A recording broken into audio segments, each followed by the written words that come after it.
Good morning বন্ধুরা। তো চলো তোমাদেরকে, এরা তো ঘুমোচ্ছে, এখানে কথা বললে এক্ষুনি আমার, তো চলো তোমাদের সাথে কথা বলতে বলতে আমি একটু বারান্দা দিয়ে ঘুরে আসি। এখন মর্নিং হয়নি, আমার মর্নিং অনেক আগে হয়ে গেছে। তো আমার মর্নিং হয়ে গেছে, সেই সকাল 7:30টায় উঠে পড়েছি আমি তোমাদেরকে বলি, দাঁড়াও, এই যে আমি বারান্দায় যাচ্ছি, আমি একটু বারান্দায় আসি রিফ্রেশমেন্টের জন্য। কেউ কিছু মনে করো না, বারান্দায় তো বাঙালিরা জামা কাপড় মেলবেই, আমাদেরও ওই জন্য বারান্দায় অনেক রকম জামা কাপড় মেলা আছে। তা হলেও আমার একটু বারান্দায় আসতে মন হয়। এই যে এইগুলো দেখতে, গ্রামের মেয়ে তো আমি, গ্রামের মেয়ে, ওই জন্য আমি এই বারান্দায় এসে বসে পড়লাম। এবারে তোমাদেরকে কেন আমি দেখালাম বলো দেখিনি, সকালবেলায় চুল আঁচড়ানো, লিপস্টিক দেওয়া, এগুলো কেন দেখালাম? সকালবেলায় আমি ঠিক করে নিয়েছি যে এইবারে উঠেছি 7:30টায়, মুখ টুক ধুয়ে ব্রাশ ফ্রাশ করে রেডি হয়ে আমি চুপ করে শুয়েছিলাম, আমার ভিডিও বানাচ্ছিলাম, এডিট করছিলাম, এইসব করছিলাম। এরা তো ওঠে না, যাদের যেরকম অফিসে, আমার শ্বশুরমশাইয়ের অফিসের ডিউটি অনুযায়ী উনি উঠে পড়েন, আমার শাশুড়ি মা একটু লেট করে ওঠেন, আর আমার ছেলেটাকে স্কুলে পাঠালে আমাকে উঠতে হয়। তো আজকে যেহেতু স্কুলে পাঠাতে পারিনি, কালকে আবার পাঠাবো, দেখবে তোমরা সকাল 7টায় আমার ভিডিও। তো আজকে আমি তোমাদেরকে বললাম যে এইবার থেকে সকালবেলাতে উঠি, প্রত্যেকটা মহিলা, বাড়ির মহিলারা, আমরা ছোটোবেলায় মারা দেখতাম চান টান করে শাড়ি টাড়ি পরে সিঁদুর টিঁদুর পরে রান্নাঘরে চলে যেত। এখনকার যুগের আমরা তো আর সেটা করি না। দেখো, হাতে শাঁখা পলাই পরতে ভুলে যাই কোনো সময়, তো সিঁদুর পরতেই ভুলে যাই কোনো সময়। তো না হলেও ওটা যেমন একটা ছিল লক্ষণ, এইটা আমার মনে হয় যে একটু টিপটপ হয়ে নিজেকে রাখতে পারলে নিজের মনটা ভালো থাকে। এই নিজের মনটাকে ভালো রাখার জন্য আমি তোমাদেরকে এইটা বললাম যে আমি চুলটা আঁচড়ানো দেখালাম, একটু ঠোঁটে লিপ বাম দিলাম, দিয়ে বারান্দায় এলাম।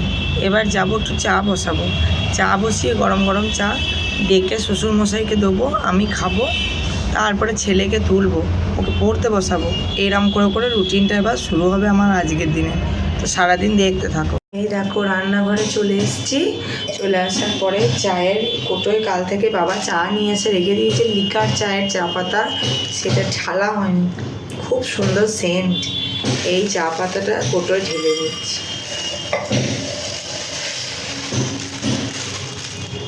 এই চা পাতাটার মধ্যে খুব সুন্দর সেন্ট আর খুব সুন্দর খেতে হয়। চা বসিয়ে দিয়েছি, চা খেতে খেতে তোমাদের সঙ্গে আবার একটু গল্প করব। চলো চাটা করে নিই সবারই জন্য। দেখো, আমি চাটা করে একদম ধোঁয়া ওটা লিকার চা করে নিয়ে এসে বাড়ি গেলে তো মাকে হুকুম করি, মা চাটা দাও। ঘুম থেকে উঠি সে 7টাতেই বাবা তুলে দিই কি 8টাতেই তুলে দিই, আমার বাবা ঘুমোতে দেয় না 9:30 অবধি, 10টা অবধি।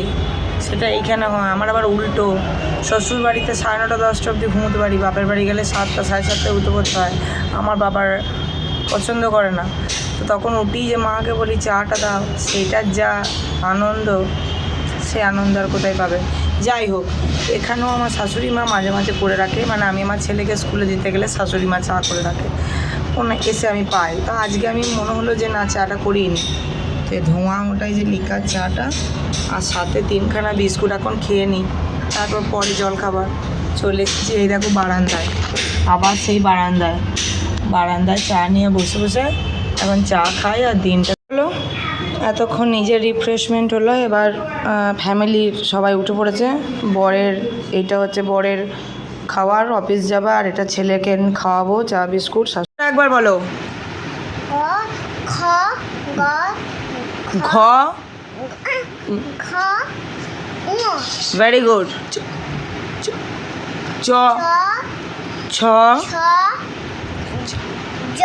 ছ, বর্গি, ঝ, ইয়। হ্যাঁ, তো সকালে ছেলেকে ব্রেকফাস্ট দিয়ে ওকে খানিকক্ষণ পড়িয়েছিলাম, তারপরে এই যে দেখো ওকে স্নান টান করিয়ে দিলাম, ওকে ওর বিছানাও দুপুরের করিয়ে দিয়েছি, ও ফোন দেখছে। আর আমার বিছানাটা তোমরা তো জানো যে বিছানা পরিষ্কার না থাকলে আমার মাথা গরম হয়ে যায়। তো ছেলেকে স্নান করিয়ে বিছানা পরিষ্কার করলাম। আর এই যে কাচাকুচি করেছি কিছু, এই যে পড়ে আছে, আরও কিছু কাচবো। তো তোমাদেরকে একবার আমার চেহারাটা জাস্ট দেখাই, দাঁড়াও। এই যে কাচাকুচি করলাম, ছেলেকে স্নান করলাম, তোমার চেহারাটা দেখ। হ্যাঁ, তো চেহারাটা দেখাবো বললাম বলি ভিডিওতে এলাম। সকালে যে চেহারাটা দেখেছিলাম লিপস্টিক দিয়ে, হালকা হালকা আছে এখনও মনে হচ্ছে। তো মানে একটুখানি নিজেকে ফিটফাট অবশ্যই আরও রাখবো সারাদিনই। স্নান করে আবার আমার অন্য লুক দেখবে তোমরা বিকেলে। তো চেহারাটা দেখানোর জন্য আর একটা কথা তোমাদেরকে একটা ফানি জিনিস দেখাই। এত কাজ ছেড়ে আসার পর আমি কোনোদিনও একবারের বেশি চা খাই না। সেখানে এতটাই আমি সংসারী যে এই দেখো চায়ের ইয়েটা শেষ করতে হবে, সেই জন্য চাটা খেয়ে নিচ্ছি বেলা 1:30টার সময়। এরপর ভাত খাবো চান করে। চলো বিকেল অবধি দেখতে থাকো। যেহেতু ডেলি ব্লগ, তাই আমি ডেলি যা যা করছি তোমাদের সঙ্গে শেয়ার করছি। তো দেখো আমি একদম এখন প্রায় বাজছে 3টে। দেখতে থাকো। তোমাদেরকে বলেছিলাম যে লাস্ট চেহারাটা দেখিয়েছিলাম, সেটা ছিল আমার সমস্ত সারাদিনের কাজকর্মের চেহারা। আমার চোখ মুখ তখন অন্যরকম ছিল। এখন চান টান করে ফ্রেশ হয়ে একটু টাচ আপ করে তোমাদের কাছে এলাম।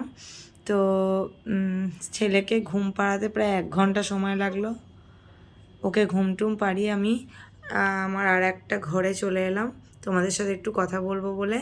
তো এই অল টাইম না আমি এরকম করে থাকতে চাই না, কিন্তু কি বলো তো, হাউসওয়াইফদের ব্যাপারটা হচ্ছে গিয়ে সবসময় কি ওই সিরিয়ালের মতো মেকআপ করে বসে থাকা তাদের দ্বারা সম্ভব নয়। তো আমি এখন থেকে তোমাদেরকে আগের ভিডিওতেও বলেছি, এখন থেকে আমি কাজকর্ম বাদ দিয়ে যখন টাইম পাবো নিশ্চয়ই আমি একদম টিপটপ থাকবো। এটা আমার মনকে ভালো রাখার জন্য। শুভ সন্ধ্যা সকলকে। তো তোমাদেরকে দুপুরে লাস্ট আমি কথা বলেছিলাম, তারপর শুতে চলে গেছিলাম। ঘুম থেকে উঠে একটু দোকান গেলাম এই কারণেই, দেখো আমি আজকে রাতে কি রান্না করছি সেটার জন্য। সেটা হচ্ছে এই যে আজকে রাতে হচ্ছে সোয়াবিন। আমি বন্ধ করে দিই, আর এই দিকের গ্যাসে চাপিয়ে দিয়েছি কড়াইটা, আর এই দিকে সোয়াবিনের আলুও আমি কেটে নিয়েছি, আর সোয়াবিনটাকে একটু ভিজতে দিয়েছি গরম জলে, যেরকম ভিজতে দেয়। তো দোকান গিয়ে আমি সোয়াবিন টোয়াবিন নিয়ে এসে তারপর রান্নাটা বসিয়ে দিয়েছি। আর এই যে মশলা, তুমি তো জানো, তোমরা সবাই জানো আমি এইভাবে মশলাটাকে করে নিই। তো মশলা সব করে নিয়েছি, আর হিং ফোড়ন দেবো নিরামিষ করে ঘি দিয়ে। এই যে চলো চটপট সোয়াবিনটা করে নিই, তারপর তোমাদের সাথে কথা বলবো। আর ব্লগটাকে আজকে সারাদিনের ব্লগটাকে এন্ড করব। আজকে রান্নাটা চাপিয়ে নিই আগে। তো আমি আলু সোয়াবিন চাপিয়ে দিয়েছি, সমস্ত মশলা টশলা দিয়ে আগে আলু আর সোয়াবিনটাকে ভেজে নিয়েছিলাম। এই যে টমেটো দিয়ে নিরামিষ করেই করব, হিং ফোড়ন দিয়ে ঘি গরম মশলা দিয়ে নিরামিষ করেই করব। তো এই হচ্ছে আলু সোয়াবিন আমার চাপিয়ে।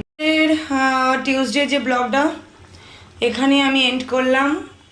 তো এ দেখো আমার হয়ে গেছে গরম গরম সোয়াবিনের তরকারি, কারি বলতে পারো, সোয়াবিন কারি। তো একটু আলুগুলো সিদ্ধ হলেই এটা হয়ে গেল। আমার ব্লগটাও এন্ড করে দিলাম। টাটা। ব্লগটাই রান্নাঘরেই এন্ড করে দিলাম। সোয়াবিন দেখিয়ে দিয়েছি তোমাদের, হয়ে গেছে। তো বুঝতেই পারছো ঘেমে জল হয়ে গেছি, এবার আমাকে রেস্ট নিতে হবে। ব্লগটা এন্ড করলাম। ভালো লাগলে প্লিজ সাবস্ক্রাইব করো। তোমাদের জন্য রোজ আমি ভিডিও দিচ্ছি, তোমাদের জন্য কন্টেন্টও চেঞ্জ করবো এবার আস্তে আস্তে। যেহেতু আমার ডেলি ব্লগ দিচ্ছি তাই দেখাচ্ছি, এরপরে আস্তে আস্তে কন্টেন্ট চেঞ্জ করবো। অবস্থা দেখো ঘেমে টেমে একসাথে। তো বাই। প্লিজ সাবস্ক্রাইব করো অ্যান্ড সাবস্ক্রাইব করো, লাইক দিও। বাই।